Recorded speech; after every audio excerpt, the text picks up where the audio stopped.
Boa noite.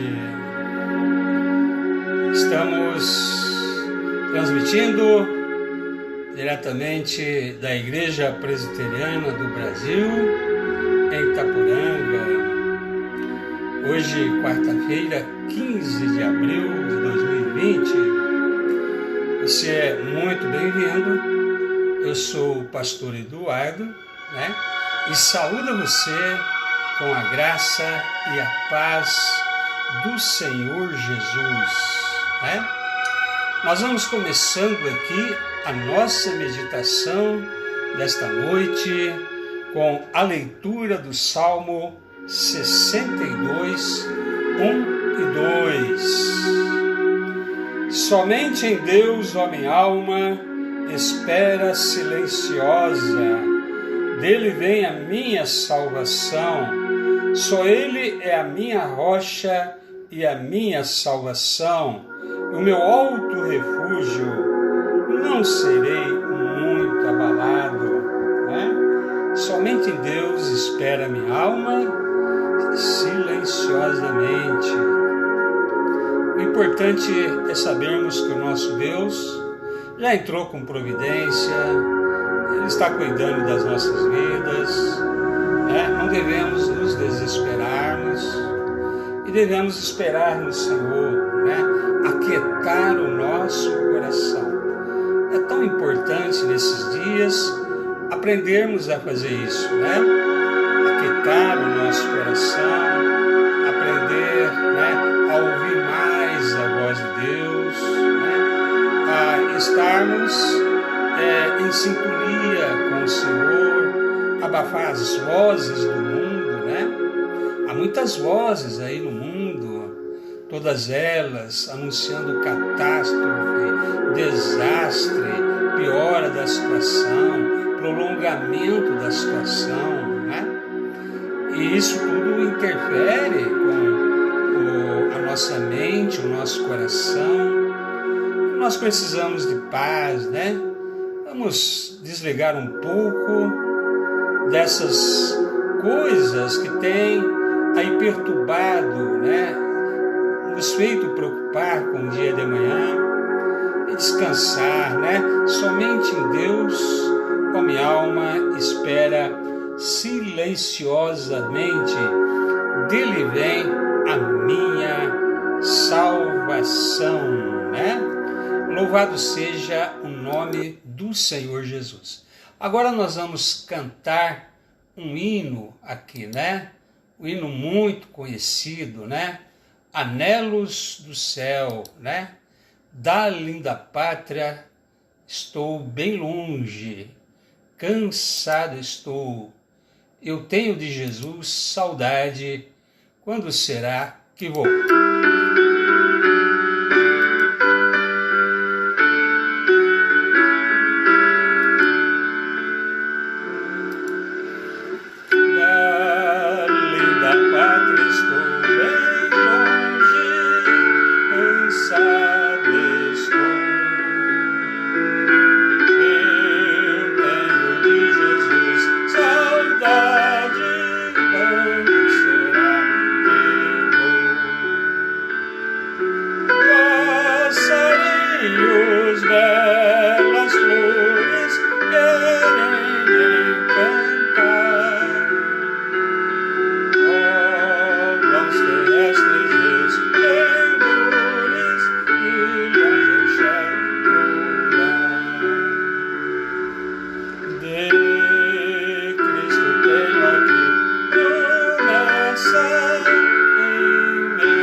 vamos invocar o nome do nosso Deus.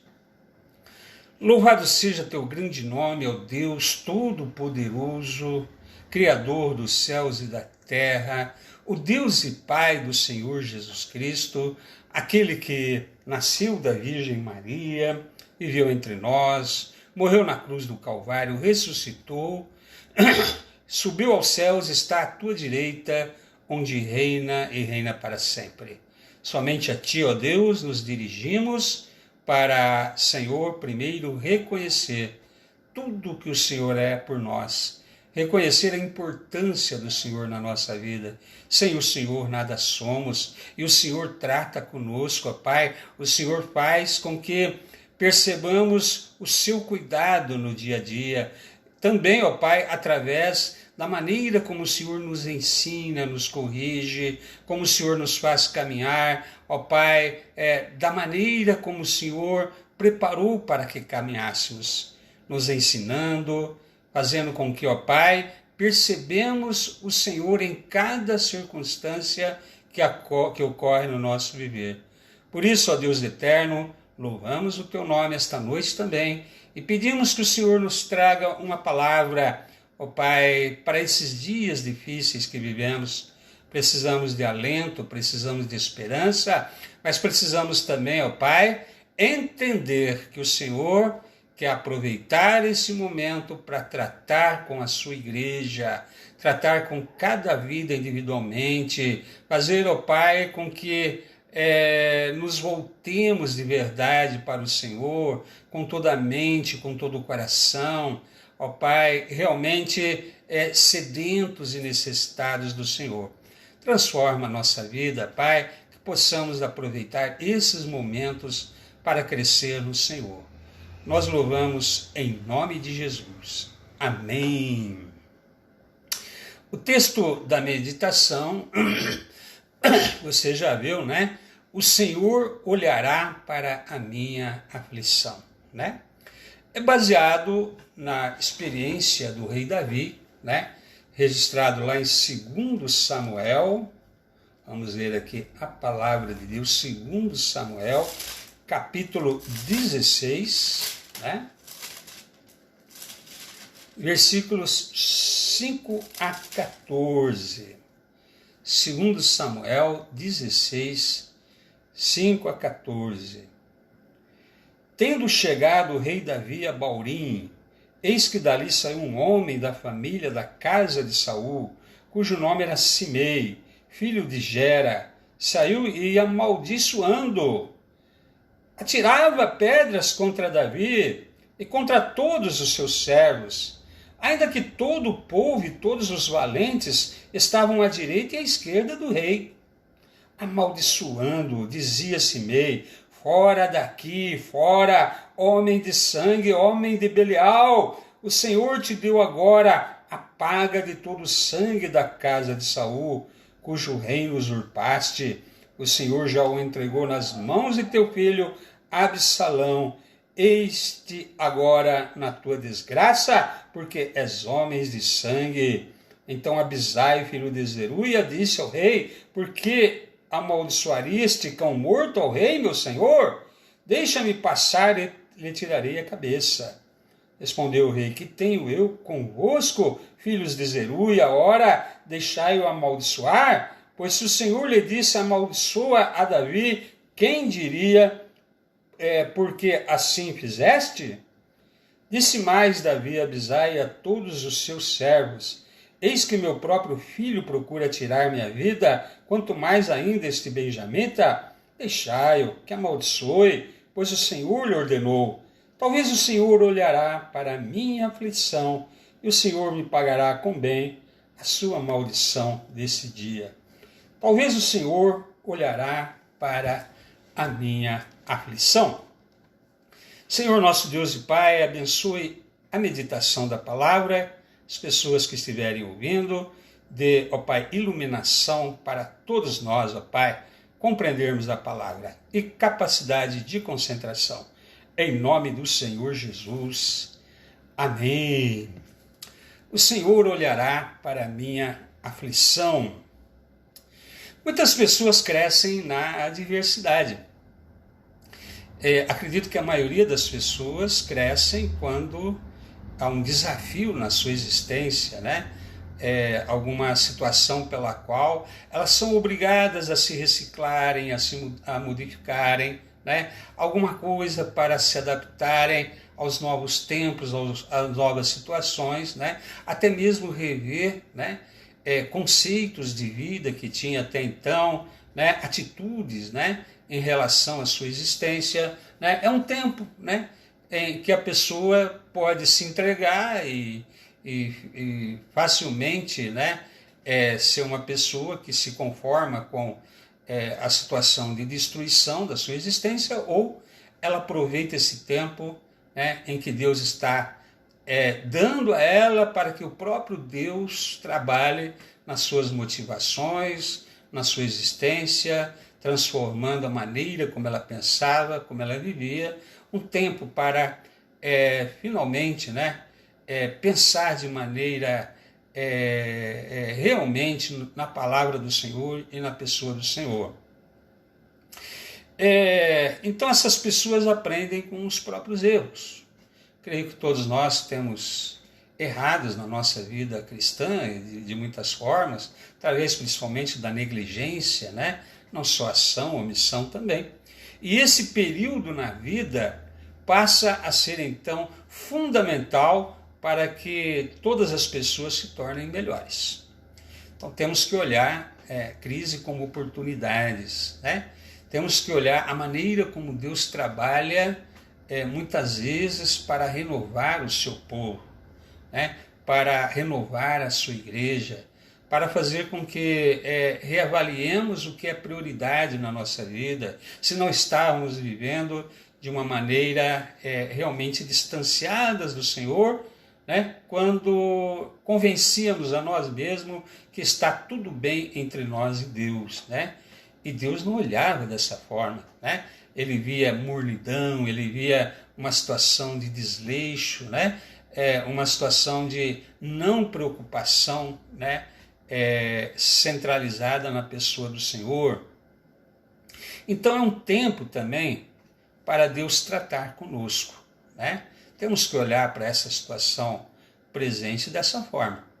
Deus quer tratar conosco, né? Porque se temos que passar pelas aflições, é porque algumas coisas precisam mudar na nossa maneira de ser, né? Também na maneira de viver e de nos relacionarmos, tanto com Deus quanto com as pessoas, né? É um período, até podemos dizer, de disciplina do Senhor na vida dos seus servos. No texto que nós lemos aqui, Davi estava enfrentando o período mais difícil da sua vida, muito mais do que a perseguição que ele teve antes do rei Saul, né? Agora ele estava colhendo as consequências dos seus próprios erros.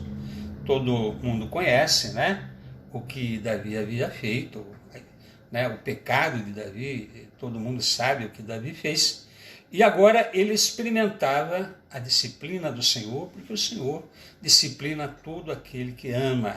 O Senhor disciplina para que sejamos participantes da sua santidade.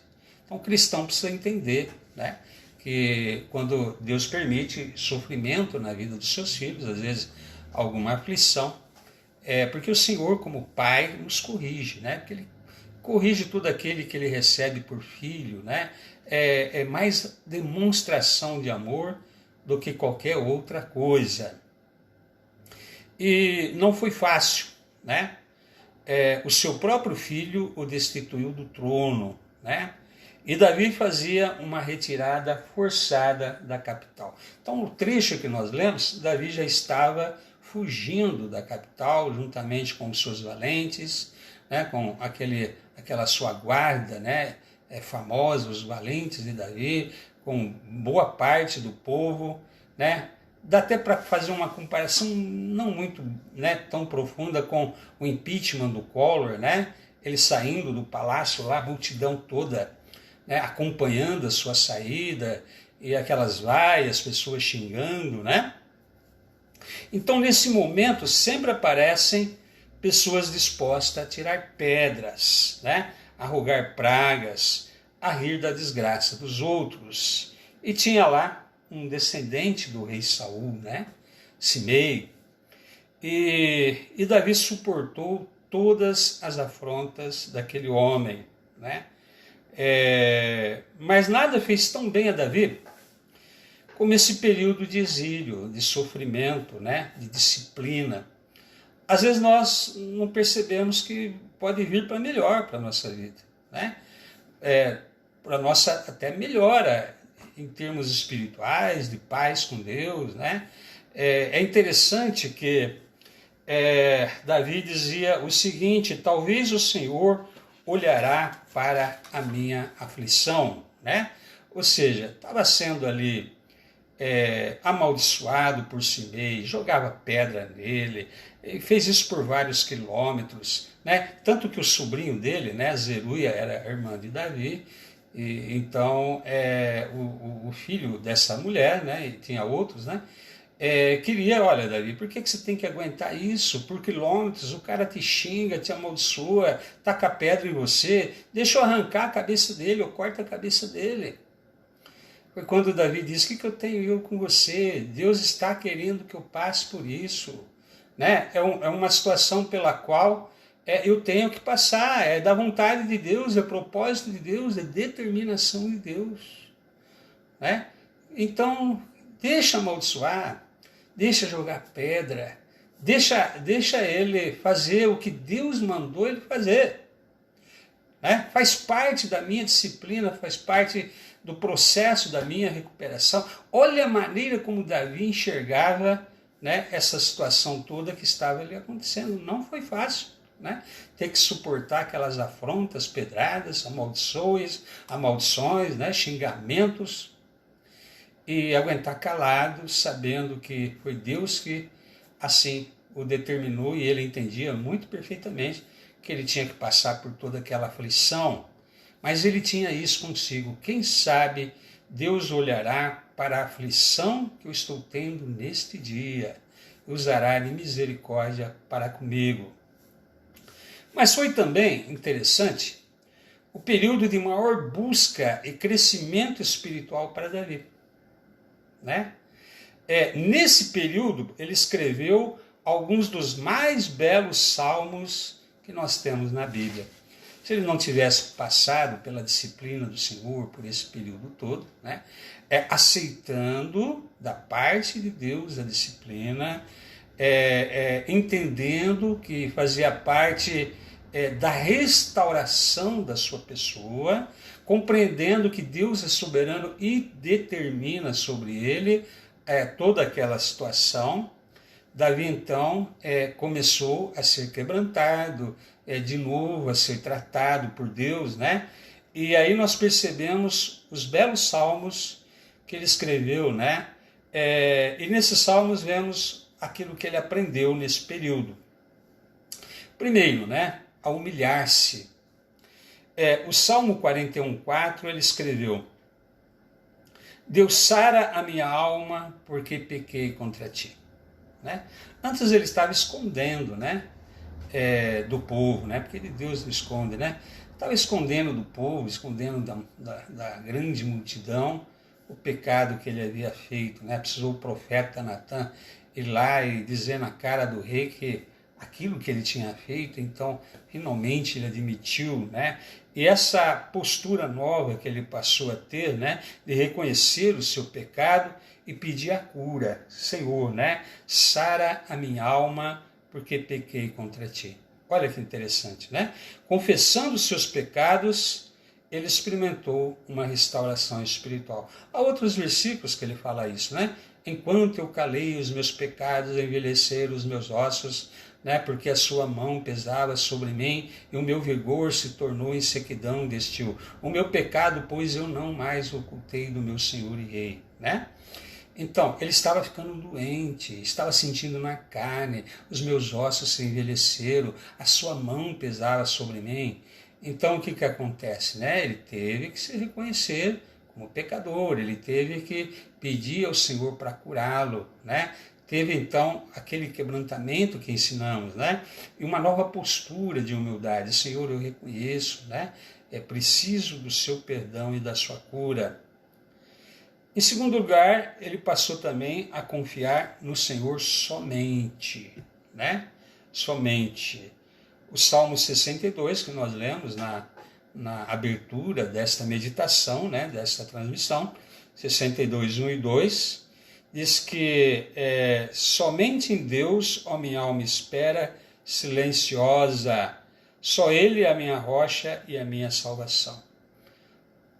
Ele havia contado os soldados de Israel para entender qual era o tamanho do seu poder, da sua força, com quantos homens ele podia contar, sendo que ao longo de toda a sua trajetória, né, Deus sempre lhe deu vitórias, as vitórias sempre vinham do Senhor, mas havia algo em Davi, naquele momento em que ele mandou contar o seu exército, né, como se ele já não estivesse mais dependendo e confiando no Senhor, no cuidado, na direção do Senhor, no agir do Senhor para vencer as batalhas.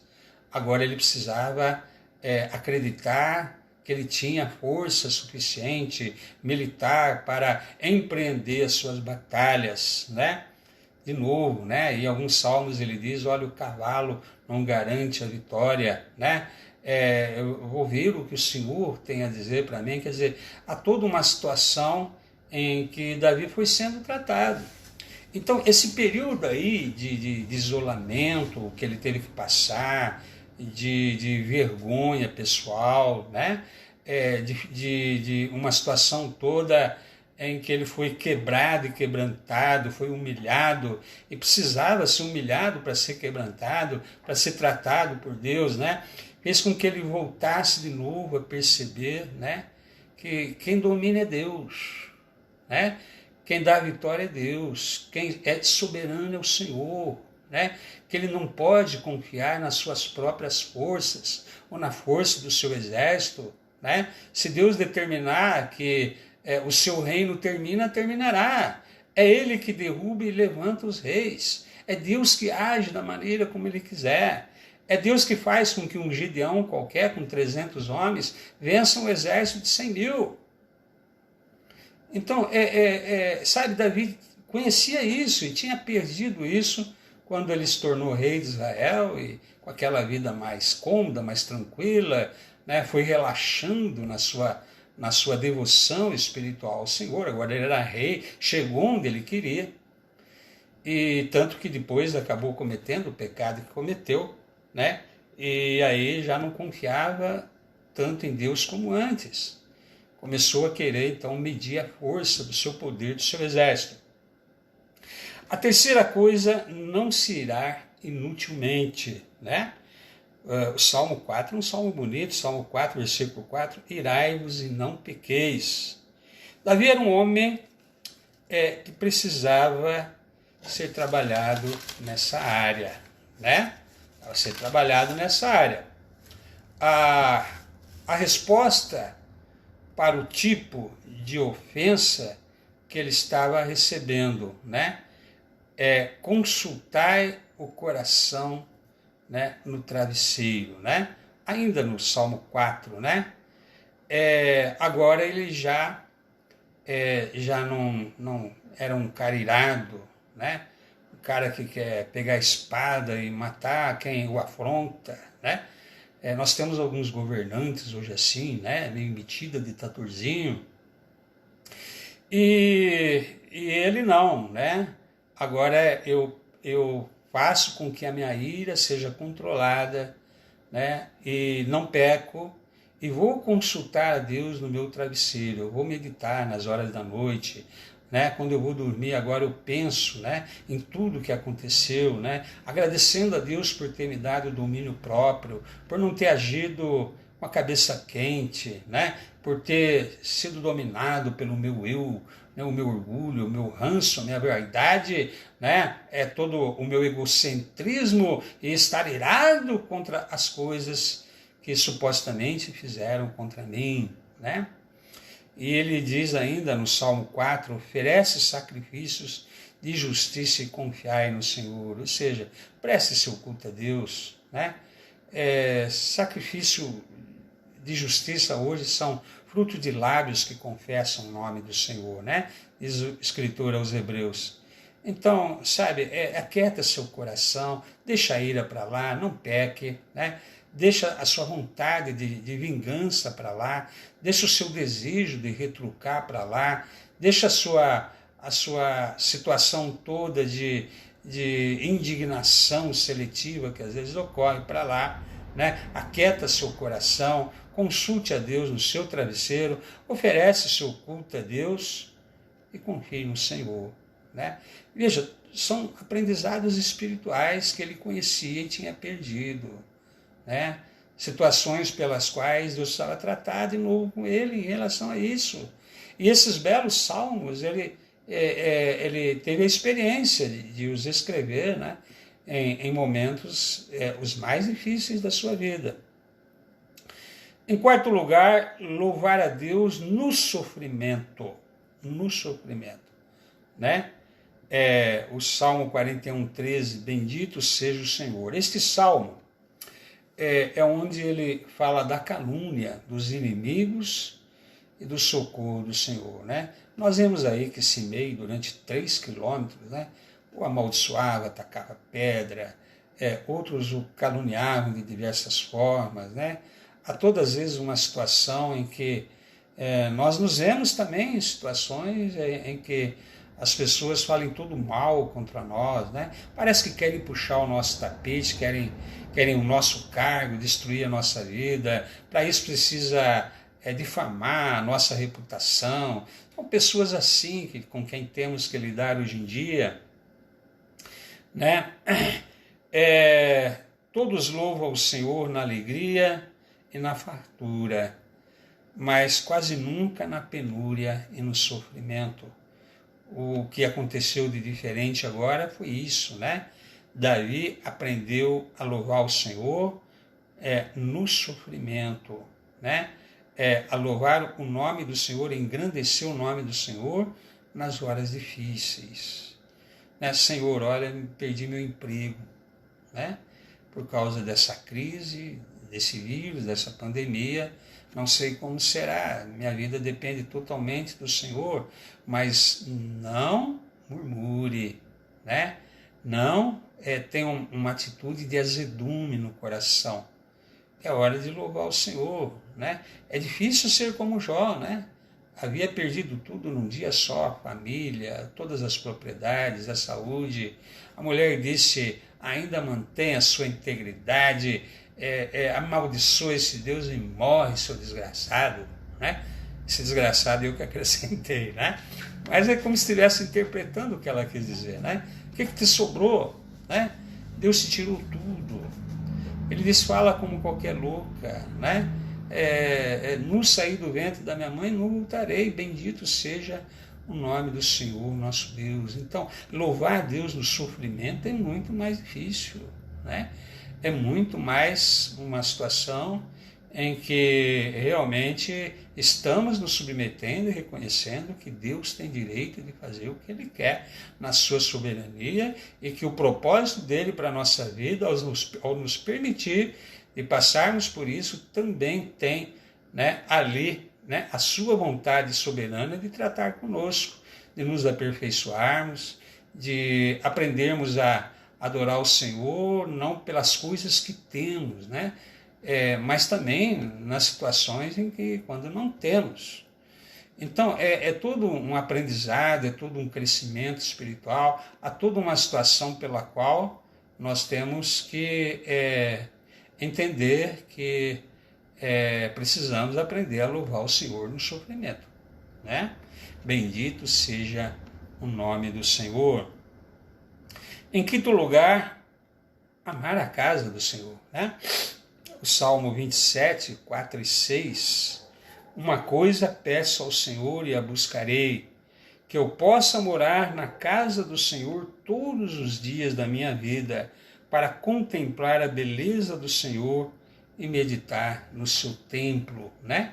havia perdido essa condição, né? O exílio forçado, toda aquela situação de estar em pecado, aquela situação de estar longe, né, da adoração, onde ocorria adoração naqueles tempos, no templo em Jerusalém, fez com que ele percebesse que o quanto faz falta, né, não poder mais estar buscando e adorando a Deus como antes, né?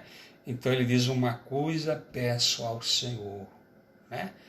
E buscarei isso, né? Que eu possa morar na casa do Senhor. Né? Ele usa essa expressão, morar, habitar, né? Que não é apenas poder ir de vez em quando, né? É uma expressão muito mais forte, morar, habitar, né? É todos os dias da minha vida, né? Então, não sei se depois ele cumpriu isso, né?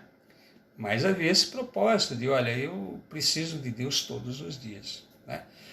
Hoje a gente já entende que não precisamos de estar ali no templo, mas nos faz falta reunirmos, sim, com o povo de Deus, né? Hoje de manhã até estive lá no templo e me senti tão estranho ali, né? Um mês, né, sem ir ali, e uma sensação de que, nossa, né? Parece que faz mais de um ano que eu não venho nesse lugar. E apesar de poder estar falando com vocês através dessas lives, né, a gente sente falta do ajuntamento de todos, né? Sente falta de estarmos adorando juntos naquele lugar, né?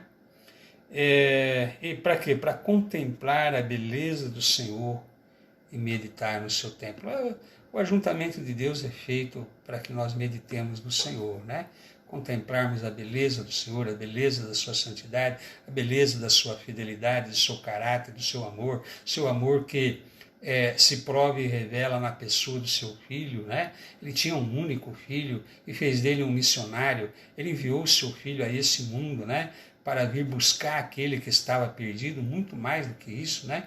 Ele veio entregar a vida do seu filho em resgate das pessoas que haveriam de ser salvas, né? Esse é o tamanho amor, meditar nesse amor, compreender um amor tão profundo, né? Compreender essa fidelidade tão maravilhosa que Deus tem, na aliança que Ele faz com todo aquele que Ele resgata e aceita como filho, né?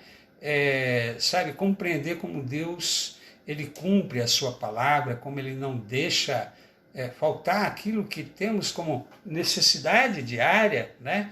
Vai ser um desafio para muitas pessoas, principalmente nessa questão financeira, né? Há uma situação pela qual o povo de Israel todo dia dependia da queda do maná, e 40 anos foi assim, né? Esperamos que não passe de 40 dias essa quarentena que nós estamos vivendo, até o nome quarentena, né? Mas nós temos que entender que o Senhor vai cuidar de nós, e isso é uma experiência que só você poderá ter no seu relacionamento com Deus. Eu tenho a minha experiência com Deus, outros têm, mas você tem que ter a sua, né? Vai ser a sua experiência do cuidado diário de Deus para com a sua vida. Em sexto, deixar a vingança com o Senhor, né? Salmo 62, 12, a ti, Senhor, pertence a graça, pois a cada um retribui segundo as suas obras, né? Então, o Senhor, nosso Deus, não quer que nos preocupemos a não ser com Ele, né? Os outros seres humanos estão nas mãos do Senhor também. E Deus trata cada um como o Senhor tem que tratar. Nós não temos que nos preocupar com aqueles que, como Simei, né, tacou pedra, amaldiçoou, né? Foi uma situação toda ali que ele teve que passar por causa disso. Davi, quando foi restaurado, né, não perseguiu esse Simei, né, mas colocou algumas restrições, sim, né, para que ele não saísse da cidade, aquelas coisas tais, mas ele não procurou vingança contra ele, né? Então, há um tempo que nós temos que aprender que a justiça pertence ao Senhor, né? e que isso tem que fazer com que todo sentimento ruim, de mágoa, de vingança, de desejo de retribuir, né? De fazer pagar o mal com o mal, né? Isso não deve existir na mente de alguém com que Deus está trabalhando. É interessante aquilo que Davi falou para o seu sobrinho, né? Que queria arrancar a cabeça do cara lá. Ele falou, o que você tem com isso, rapaz? É Deus que está mandando ele fazer isso. Faz parte da minha disciplina, faz parte do propósito de Deus. Deus mandou ele me amaldiçoar, ele vai amaldiçoar, é o que Deus mandou ele fazer. Né? Faz parte até da minha cura futura. E a minha esperança é que Deus olhe a aflição desses dias, né? E tenha misericórdia de mim. Quer dizer, eu até entendo que passar por isso pode atrair a misericórdia de Deus sobre a minha vida, né? É o que ele pensava. Mas o fato, então, é que nós não devemos, né, de forma alguma, ter sentimentos, né, que não sejam sentimentos aceitáveis da parte de Deus para com qualquer outro ser humano, mesmo aqueles que nos prejudicaram, puxaram o nosso tapete, mesmo aqueles que nos caluniaram. Deixa na mão de Deus. O Senhor não quer que nós tenhamos sentimentos ruins na nossa vida. Isso prejudica, inclusive, o nosso relacionamento com Deus. Temos que apenas confiar que Deus sempre será justo naquilo que Ele faz, né? Então, o tempo da adversidade é um tempo para meditar, é um tempo para aprender, é um tempo para renovar-se, um tempo para modificar-se, né? É um tempo em que Deus está te reconstruindo. Né? Tem que entender dessa forma esse período também, né? É um tempo que Deus está nos reconstruindo, cada um de nós. Né? Não nas mesmas bases de antes. Não é para voltar a ser o que você era até antes de estar passando por toda essa situação, né? Senão não faz sentido, né? Deus permitir todo esse sofrimento na vida do seu povo para que nada aconteça e você volte a viver como você vivia, distanciado, indiferente, né? Tanto faz como fez, né? Levando a sua vida cristã de uma maneira, às vezes até descrendo da palavra, dando mais crédito, né, a vozes aí fora do que a palavra de Deus. Quantas vezes você preferiu confiar num coaching, né? Quantas vezes você preferiu confiar em alguém que trabalha com autoajuda, né? Com qualquer outro tipo, né, de situação aí que as pessoas trabalham, né? Essa questão da sua estima, da sua autoestima, mas você já não dava mais atenção à palavra, você descria da palavra, ela estava em segundo, terceiro, quarto lugar, porque você preferia, né, acreditar em outras vozes. Está na hora de você modificar essa sua maneira de perceber a realidade, porque é uma maneira de perceber a realidade. O servo de Deus precisa compreender que Deus está no controle. Ou você hoje tem controle da sua existência? Não tem. Você é obrigado a estar na sua casa, você não tem controle nem do seu ir e vir, né? Hoje você percebe que a vida pode ser totalmente mudada de uma hora para outra em questão de semanas. Alguém imaginava que 2020 seria assim? Então, queridos, né, Deus é soberano. E Deus está tratando com o seu povo nesse país, assim como em outros países, né? Porque acreditamos que no mundo ocidental os cristãos estavam relaxados em relação à vida cristã. Né? Alguns, talvez até desinteressados, nem crendo mais, talvez. Né? Então Deus permite certas coisas, a igreja precisa se preparar para a volta de Jesus, a igreja precisa compreender que talvez seja a última oportunidade, não sei, né? Não estou querendo aqui definir situações escatológicas nenhuma, mas não podemos descartar, porque eu não sei se eu estou vivo daqui a um tempo, né? Eu não tenho controle da minha vida. E eu tenho que aproveitar esses períodos onde Deus nos coloca para finalmente parar e meditar, né? E reconsiderar o meu relacionamento com Deus, com a igreja, a maneira como eu estava vivendo, né? Quem sabe Deus, vendo a nossa aflição, né? Porque quebrantamento tem a ver com aflição, né? E jejum tem a ver com aflição, né? O povo de Nínive se afligiu, né? Se quebrantou. Deus olhou todo aquele arrependimento e quebrantamento, perdoou a aflição, né?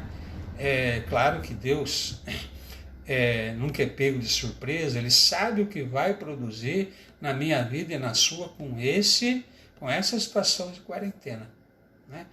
E o fruto que ele desejar produzir vai ser produzido na minha vida e na sua. Então, vamos descansar no Senhor, vamos buscar mais, vamos ler mais a palavra. É tempo mais de oração, né?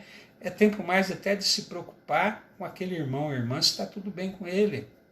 Ligar para ele se está precisando de alguma coisa. Nessa hora a igreja precisa manter esses laços fraternos, né? Temos que saber, está tudo bem, né? Você precisa de alguma coisa, nós precisamos manter esses laços entre nós. E que Deus possa ter misericórdia do povo brasileiro, né? Vamos falar da nossa realidade, há o sofrimento em outros lugares do mundo também, mas nós estamos falando aqui como brasileiros na circunstância em que nós estamos vivendo. Deus tenha misericórdia de nós, da igreja que Ele tem aqui nesse país, e que possamos ainda nos alegrar com o Senhor lá na frente, sabendo que inclusive esse período foi bem aproveitado, como Davi aproveitou, né? para Deus nos trabalhar, né? Deus vai nos trabalhar nesse período e nós temos que aproveitar esse período e crescer, né? Porque o Senhor deseja isso de nós. E que Deus nos abençoe, né? E você possa pensar nisso. Vamos orar. Senhor nosso Deus e Pai, obrigado por essa meditação esta noite. Que o Senhor olhe para a aflição do seu povo e o Senhor tenha misericórdia de nós.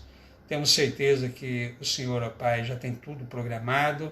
O Senhor já, ó Pai, já fazia parte do seu propósito esse período para que nós nos voltássemos ao Senhor, mas que efetivamente possamos voltar. Trabalhe, Senhor, isso em nossa mente e coração. Nos renove para Ti, Senhor, nos restaure para Ti. Nós oramos em nome de Jesus. Amém. E Deus abençoe a sua vida.